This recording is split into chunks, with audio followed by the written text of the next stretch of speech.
So dealing with 30, 60, 90 triangles. Improving the relationships that we're going to have here in a little bit it is important to understand that anytime that somebody gives you a 30, 60, 90 triangle, they are giving you half of some equilateral or equal angular triangle, okay? So if I take a triangle that's equal angular, this would be 60 degrees, right? This here would be 60 degrees, okay? This angle up here would also be 60, correct? Now, if you remember back to chapter 4, in an isosceles triangle, which every equilateral triangle is, when you draw from the vertex angle perpendicular to the base, when you draw that segment, what does it do to this top vertex angle? Bisects it, cuts it in half. So that top angle is 30 degrees. Is that all right with everybody? Okay. So we're going to focus solely on working on just one of those triangles right now. Because that, every time somebody gives you a 30, 60, 90 triangle, they're going to be giving you that triangle or something like that. And then there is this second triangle you can attach to it to create the equilateral. As we prove this, I want you guys to call, let's call this B. Let's call that C. And let's just call this distance here N. Yeah, it doesn't really matter what we call these. We could call them A, B, and C. I think last class we called them A, B, C because it is a right triangle, and with right triangles we like A squared plus B squared equals C squared, right? Well, in this triangle, can't I say B squared plus N squared equals C squared? Okay, so I'm going to write that over here. I'm going to say B squared plus N squared equals C squared. And remember, that's the Pythagorean theorem. Okay. Okay, so now what we basically want to do, guys, is come up with a way of showing what these three side lengths are based off of just one side length. Okay? Kind of like what we did yesterday, the 45, 45, 90. If that's N, and that's N radical 2 in a 45, 45, 90, right? All three side lengths are based off of just one side length. So we want to do the same thing in a 30, 60, 90. And this is how we go about doing that, okay? What do you think, if now looking at the overall yellow triangle, the whole thing, what do you think that distance right there could be called? N. And that's what we talked about in chapter 4, is that this altitude not only bisects that angle up top, but it bisects the base down here that it's drawn to, okay? Well, if this is equiangular, isn't it equilateral? So wouldn't you consider that C right there as well? But wouldn't you call that distance C as well? Does that make sense to everybody? So let's do this. Would you guys make the argument that if this is C, it is exactly the same thing as 2N? Does that make sense? Okay. That's N plus another N would be 2N, and that's equivalent to the same thing as C.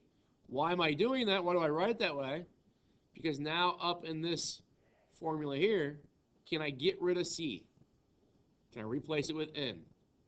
And now I've got B squared plus N squared is equal to 2N squared. I'm going to evaluate. B squared plus N squared is equal to 4N squared. This is how you evaluate, just simplify. Can I solve for B? B squared here is equal to 3N squared. Does that make sense to everybody? Can I take square root of both sides? So square root both sides, I'm going to get, cursor died, hold on a second.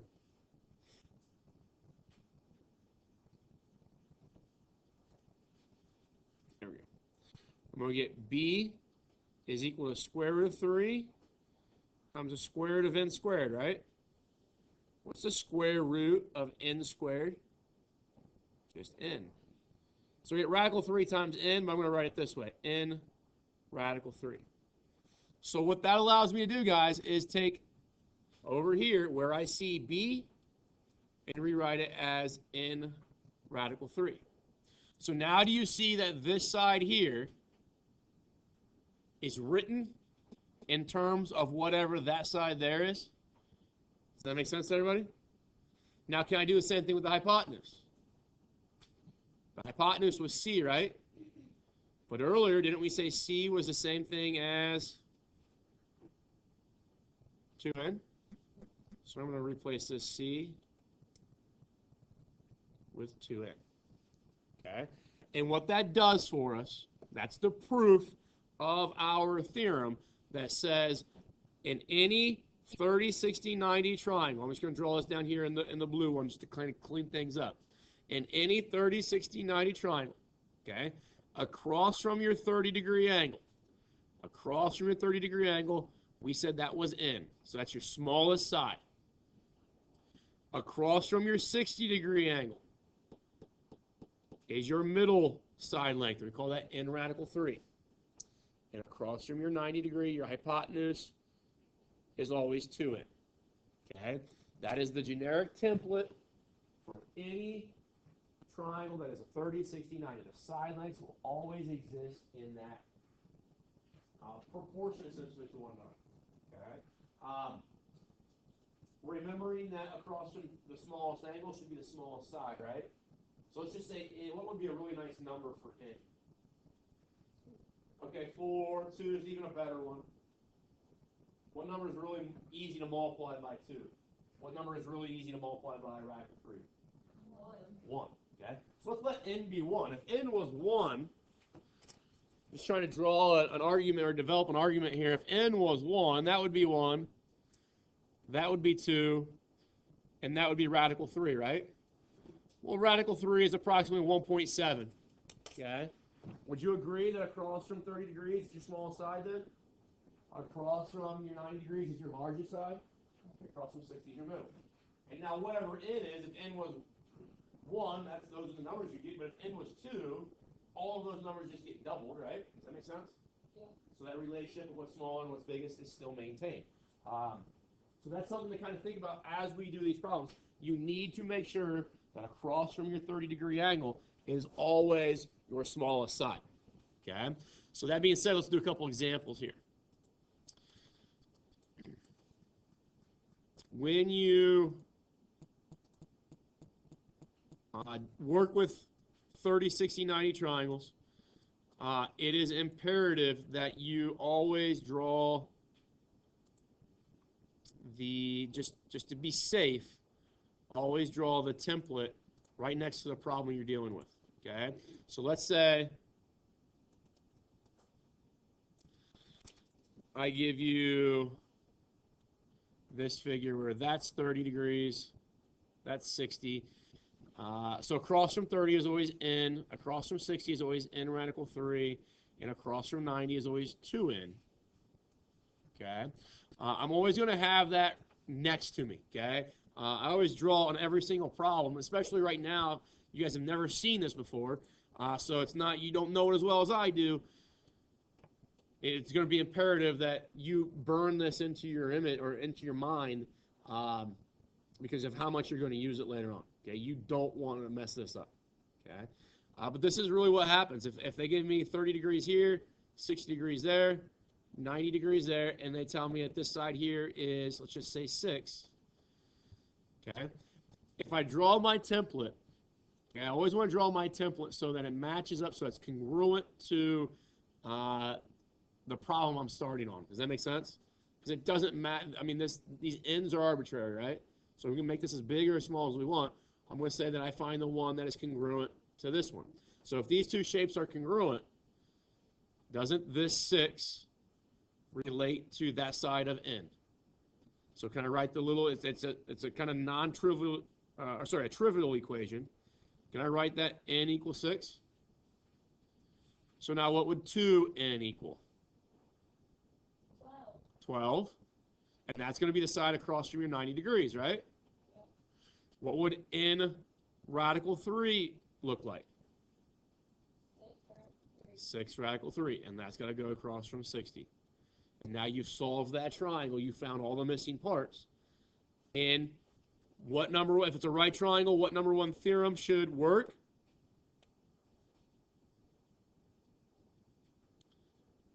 Pythagorean theorem should work, right? Okay, if I take 6 and I square it, I get 36. Take radical 3 and I square it, I get 3. Take 6 again and square it, I get 36. That should equal 144. Okay? Well, this is, here I got 3 36s. Here I've got 136. That's the same thing as 36 times 4. Does that equal 144? And it does. Okay? So Pythagoras tells me once I find these values, if I'm questioning whether they're right, plug it in a squared plus b squared equals c squared, and you can double check. Is that all right? Okay. So what happens? Let's do another example. Let's say that we've got, just let me change things up a little bit. Let's say that this is the 30-degree angle, and that's the 60-degree angle. Notice that my template's a little bit different, right?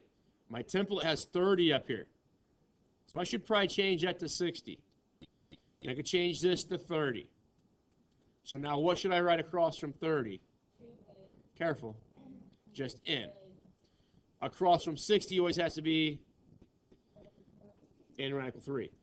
That is huge. That's very, very important that you take this triangle that you're using as your template and you match your angles up with the problem that you're dealing with, because then that's going to match up your sides. Okay. Let's say that I give you this side here to be 18.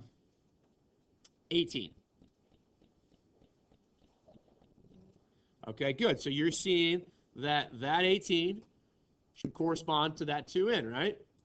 If these two triangles are congruent, then we know from chapters 3 and 4 that we can say 2n is equal to 18. So you said n was 9. What angle does 9 go across from then? 30, because it's over here in the template across from 30, right? So 9 better go here. What's going to go right here? 9 radical 3. Okay? So those are two examples of when they give you n or they give you 2n, right? And guys, those are the easier ones. Okay? If they were to give me, n to be, or sorry, 2n to be like an odd number, say give me 17. So 2n is equal to 17. We want to leave our answers as exact answers. We don't want to bring in decimals or anything like that. So I'm just going to rewrite this as n is equal to 17 over 2. So 17 over 2 becomes that side. And then I would multiply that by radical 3. And I would get that for that side. Okay. What becomes a little bit more difficult is when they provide me this side here. So let's say this side here is 4 radical 3. Okay. Would you guys agree that that's the side across from 60? So that number should equate to this number over here, right? So I'm going to write the little equation.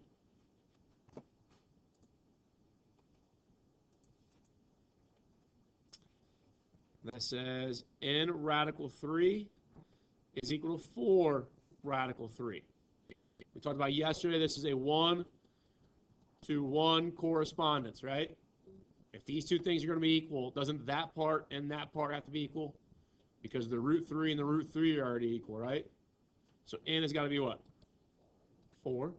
So that goes across from the 30. So 4 would be there. And what's going to go over here? 8.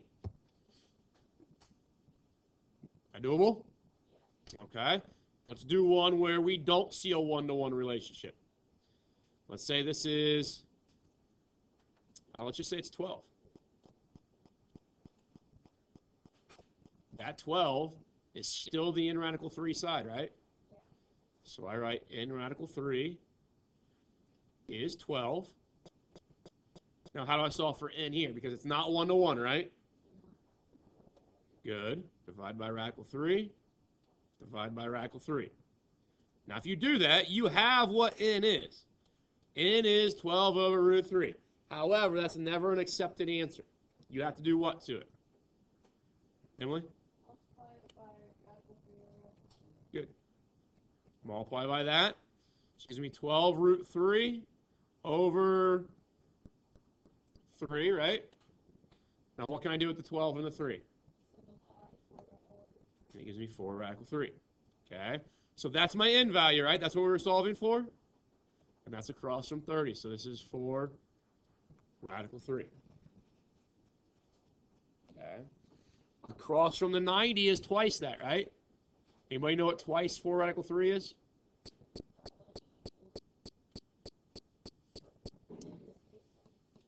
If I have 4 radical 3 and I want to double it, close. It's just 8 radical 3. Okay? And think about why. Okay? 4 radical 3 doubled. One way of looking at it is that's 4 radical 3 plus 4 radical 3, right? And we talked about when we add radicals, we can only add the numbers out front, correct? If the radicands are the same. So 4 plus 4 would give me 8. Or you can view it this way. What can I multiply 2 by so that it doesn't change? It stays 2. You multiply by 1.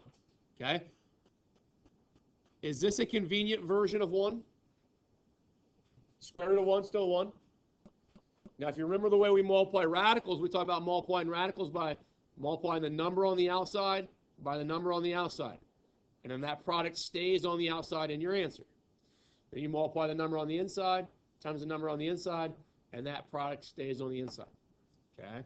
So that is, doubling essentially whenever we want to find the multiple of some radical, you multiply the number on the outside. That's it. The number on the inside does not change. Okay? If I want to triple it, quadruple it, multiply it by 10, whatever, you just multiply the coefficient up front. It's like, we talk about how we can kind of view that radical 3 as like a variable, right? If I had 2x and I want to double that, I turn it into 4x, right? So it's the same principle.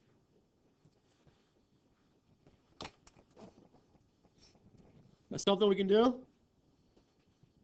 Now, what is always confusing to people, once we've got these values in here, okay, people always want to say, well, I thought across from 60 was the side that had radical 3 in it. And it is, okay? The ratio, essentially, if I look at n compared to n radical 3, isn't that going to divide out to give me 1 over radical 3? So that ratio of those two sides is still going to be the same over here. If I take 4 radical 3 divided by 12, okay, that gives me radical 3 over 3, which is the exact same thing as this if I were to rationalize it. Does that make sense to everybody? So even though you don't explicitly see the radical 3 in this 12, but you do explicitly see it in this 4 radical 3, doesn't mean there's not a radical 3 component in here. It's just been multiplied through. Does that make sense? Okay. So don't try to learn these based off of saying, well, I know the radical 3 should always be explicitly written on the side that's across from 60, because it might not be, okay? You know that's the n radical 3 side. Go through your work to solve for it. Okay? You just periodically will see those questions with radical 3 showing up in different spots from what you're accustomed to in the template. All right? Okay, what time we get out of here, man? Ah, fabulous. What if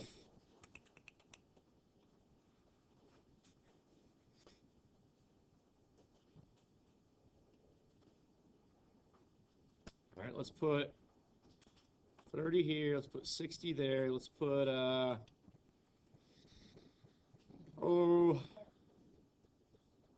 let's put 15 radical 6 here. Okay, 15 radical 6.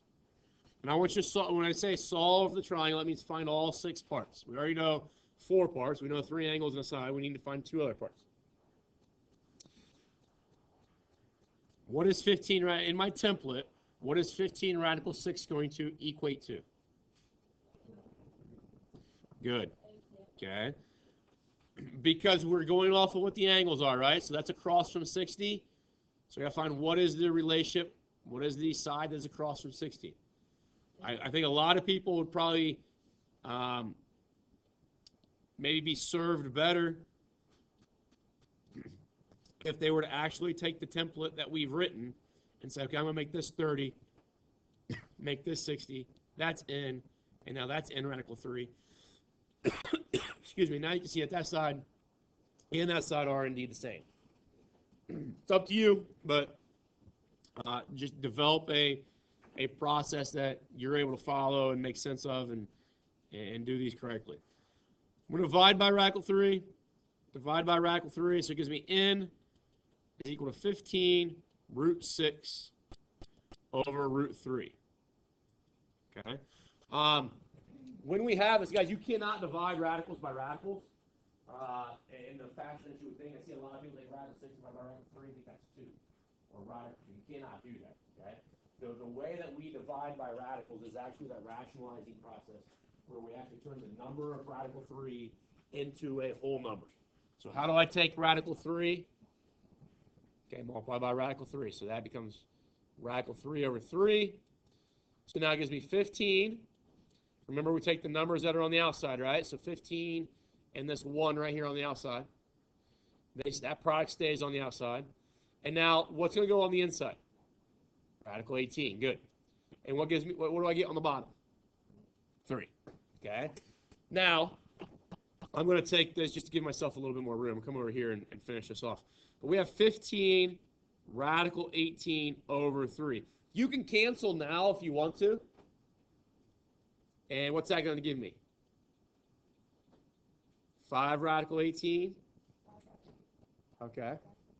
Well, let's think about it, because the 18 has a perfect square inside it, doesn't it?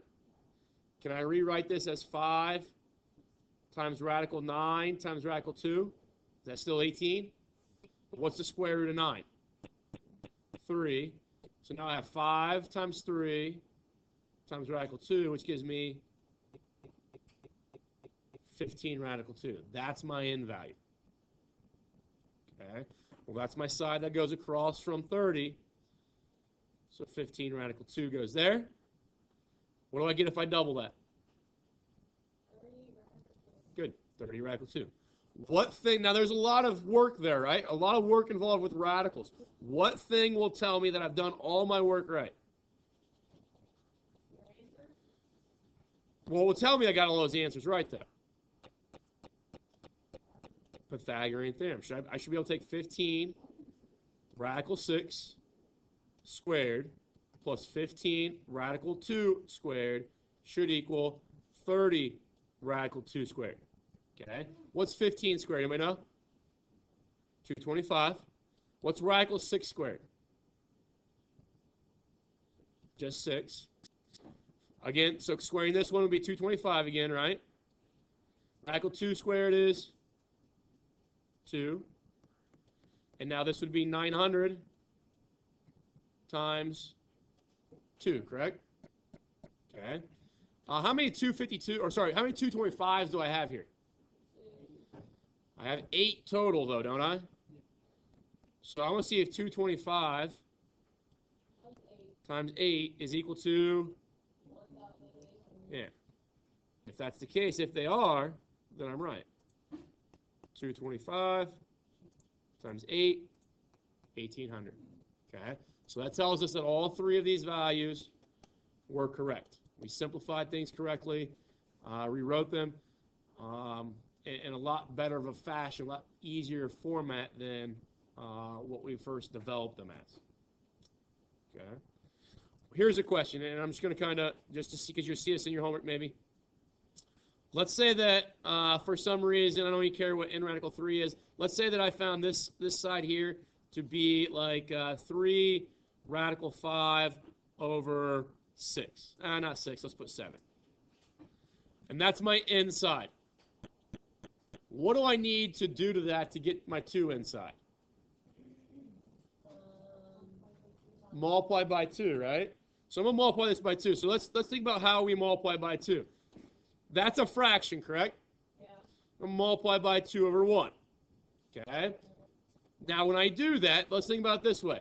Can I take this as maybe, I don't know, 3 over 7 times root 5 over 1 times 2 over 1? Does that make sense to everybody? Okay, when I multiply 3 numbers together, do I ever really multiply 3 numbers? No, I multiply 2 first, get a product, and then multiply it by what's left over, right? Which 2 in the numerators would be the best to multiply together here? 3 and the 2. So that's going to give me 6, and then I would multiply by radical 5 over 7. So what is the only thing out of this number here that really got doubled? The 3 up front, right? So whenever you guys are doubling something or tripling something or something like that, in that format, we got a fraction that incorporates radicals. It's just that 3 up front that's really getting doubled or tripled or quadrupled, whatever. A lot of people, I'll get them to say that when they double the hypotenuse, they'll get 6 radical 5 over 14. Well, that means they doubled the top and they doubled the bottom, right? Well, that's multiplied by 2 over 2, right? Yeah. Which is what? 1, which didn't change anything, right? No. Okay, it just changed the way it looked. So make sure you pay attention to that concept. We like to do shortcuts in algebra. I want you guys to understand. You can, if I can't remember the process or the shortcut, if I'm not sure about it, do I have enough examples kind of in my memory or my notes? I can say, okay, why can't I do this shortcut? Or maybe in this situation, why can't I not do it? All right, so that's why in this situation you just double the 3 out front and get your double hypotenuse. Okay, I'm going to open up a second 8.2 assignment. It's over 30, 60, 90 triangles. There will be some 45, 45, 90s in there as well. And we'll talk about both those assignments, 8.2 and 8.3 tomorrow. Okay, we're spending time. 8.2 first assignment, 8.2 second assignment. Talk about both of them. I want to spend at least one more full day on this stuff, doing examples, doing questions from the homework, because I think it's very important for what we're going to do. To be honest, we're going to start finding areas of things. If you don't know how to do this, you're going to struggle in a lot of those questions that we're dealing with in areas. If I want to find the area of a hexagon, I have to know this. And, if I want to find areas of, we can use this to find the area of a square, we can use it to find the area of a triangle, that kind of stuff as well.